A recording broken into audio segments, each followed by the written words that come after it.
এই প্রতিষ্ঠান একটা শিরক এবং বেদাত মুক্ত একটা প্রতিষ্ঠান। রামগঞ্জে অনেকগুলো প্রতিষ্ঠান আছে মাদ্রাসা, কিন্তু আমার জানা মতো এবং আমি যতটুকু আমার জ্ঞান আছে ততটুকু আমি যতটুকু জানি, এই প্রতিষ্ঠানে শিরক এবং বেদাত মুক্ত পড়ালেখা করানো হয়। তো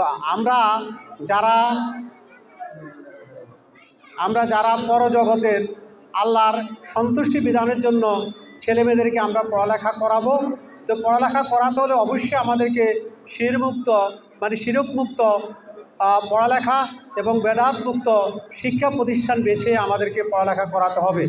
তো রামগঞ্জ উপজেলার মধ্যে আমার জানা মতো এটাই একটা শিক্ষা প্রতিষ্ঠান।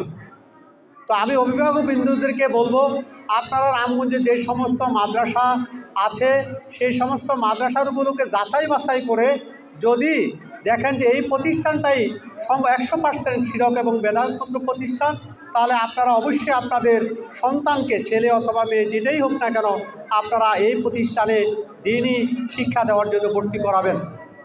আর বিশেষ করে অভিভাবকদেরকে বলবো, যারা অভিভাবক আছে, আমার এই অভিজ্ঞতায় দেখা যাচ্ছে অনেক অভিভাবকরা ছেলে মেয়েদেরকে স্কুল, কলেজ এবং মাদ্রাসা ভর্তি করানোর পরে আর 1 বছরের মধ্যেও যায় না।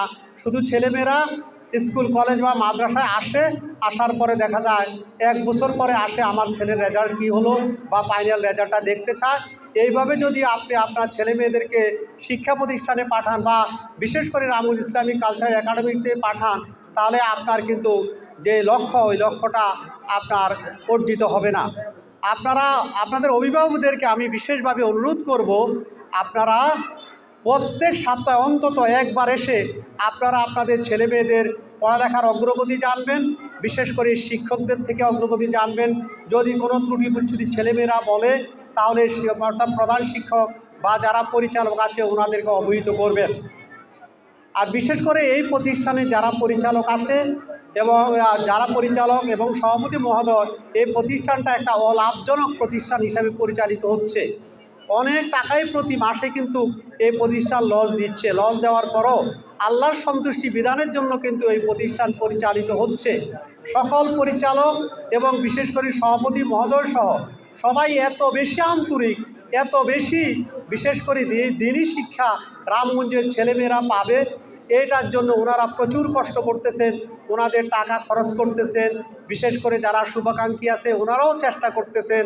আমরা যতটুকু পারি আমরা আমাদের পরামর্শ দিচ্ছি। তো আমি অনুরোধ করব, যারা অভিভাবক আছে, যেমন আজকে আমি দেখতে পাচ্ছি এখানে কিন্তু অনেক শিক্ষার্থী হওয়ার সত্ত্বেও অভিভাবক কিন্তু 15-20 জনের বেশি নেই। তো আসলে আমি অভিভাবকদেরকে বলবো, শুধু কোনো অনুষ্ঠানে নয়, আপনি অন্তত প্রতি সপ্তাহে একবার হলেও আপনার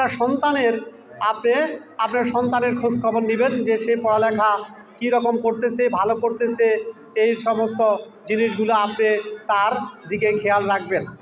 আমি আর আমার বক্তব্য দীর্ঘায়িত করব না। সবাই ভালো থাকুন। আমরা সবাই আল্লাহর সন্তুষ্টির জন্য কাজ করব। আসসালামু আলাইকুম।